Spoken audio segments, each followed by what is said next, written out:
Coloring with markers is all the rage, but sometimes it's fun to go back to the basics and pull out your colored pencils. This beautiful new coneflower image from the stamp set Heartfelt by Teresa Momber is perfect for any kind of coloring. To begin, I'm going to ink up my stamp using a little bit of Memento Tuxedo Black ink. And when you have a larger stamp, sometimes it's easier to lay the stamp on its back and just tap the ink pad directly onto the stamp. You get full coverage that way, and it's a little bit easier to see. I'm going to stamp this image on some of the Gina K Designs Pure Luxury 120-pound base weight cardstock. I love using this cardstock whenever I'm doing anything with colored pencils because you get such smooth blending. Now, to start my coloring, I'm going to pick a couple of pink-purple colors. So I'm using the Polycolor pencils by Kohinoor, and I have color number 11 and color number 12. I'm going to start with, and it's always good to kind of test the colors a little bit because they're not exactly the same color as the barrel of the pencil. And you can just kind of see which one would be lighter. I'm going to start with the lighter one, the number 11, and I'm going to color a little bit of color down the side of each one of these little petals of the flower. And as I get more toward the front, I'm going to go up the other side too, like that.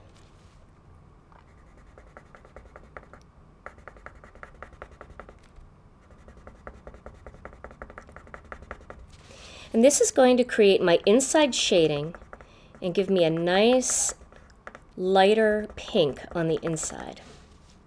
Okay, so now using a blending stump and some Gamsol, and I like to keep my Gamsol in this little bottle.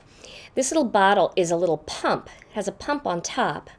This little bottle, all you have to do is pump the top of the bottle and the little cup on top will fill up with Gamsol. And it'll stay in there so that you can use it, but you don't have your whole bottle open. And then when you're done working with it, all you have to do is close the lid, and that will prevent the Gamsol from evaporating. And when you're ready to work again, you just open it and you're ready to work. It's a great way to keep your Gamsol right on your tabletop all the time, and it will remind you to grab your colored pencils when you want to color. Okay, so now using a circular motion, I'm going to just blend this color toward the whiter part of the cardstock.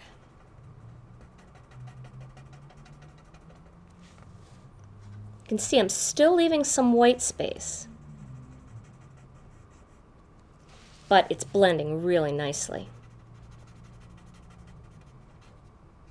Now, a lot of people ask me why Gamsol works. How does it work and what is it exactly doing?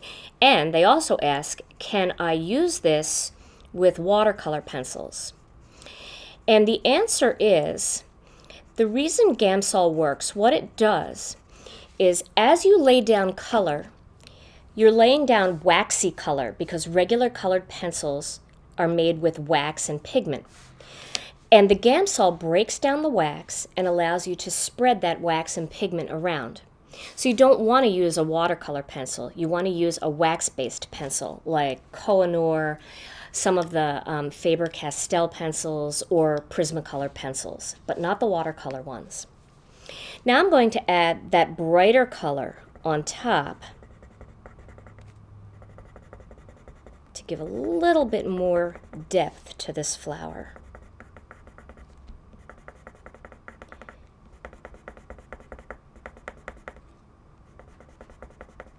Just gonna blow away a little bit of that excess. And now again, dipping the blending stump into the Gamsol, I'm going to blend that color into the rest. And that will just make it a little bit more vibrant.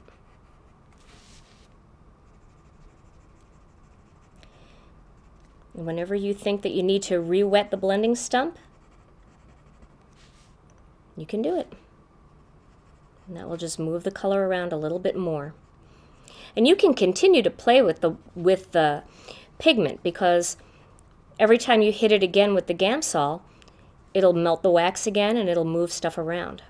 So if it's not blended perfectly the first time, you can go back and add a little bit more. So now you can see there, I've got my petals, and you can see the little white kind of jumping out there, almost looking like highlights. And that's just where I stopped. I didn't go all the way to the center. Now, people also ask me, how do you clean the blending stump? Well, I just use a regular nail file, and I just file and turn the blending stump as I'm filing. And what that does is it removes the pigment from whatever the last color I was using, but it also keeps the blending stump to a point. You don't want to file on top of the blending stump, because that will just take the point off. And the point acts like a pencil or a pen, so that you can do very fine detail work. Okay. And I would wait until this dries a little bit, unless you have a thicker grit nail file. Then you can do it right away. But since there's two sides to the blending stump, and I'm working in two basic colors here, I'm using my purples and pinks up top, and then I'm going to use some greens for the leaves. Two sides is really enough. So next, I'm going to add a little bit of color down the stem and onto the leaf. And I do want to show you how nice and how much depth you can get just using one color.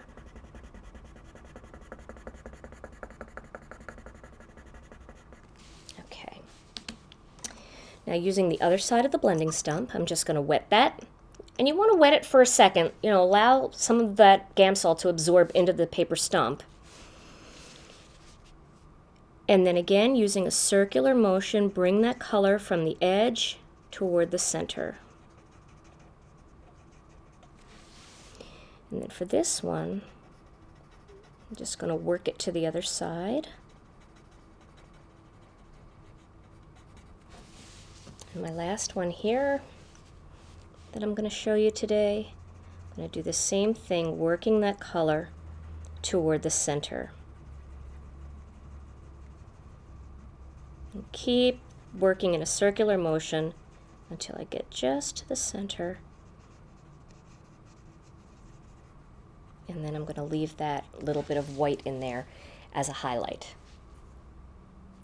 Here's my finished card. And I used one of the greetings also from the Heartfelt stamp set. And I cut that one out using the Spellbinders Fancy Tags 2 dies.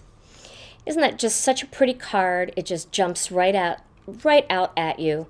I added a little black to the center of the flowers there and did the same Gamsol technique. Whether you like Copic markers, water-based markers, watercoloring, or colored pencils, when the right images come along, coloring is a relaxing way to enjoy your stamping time.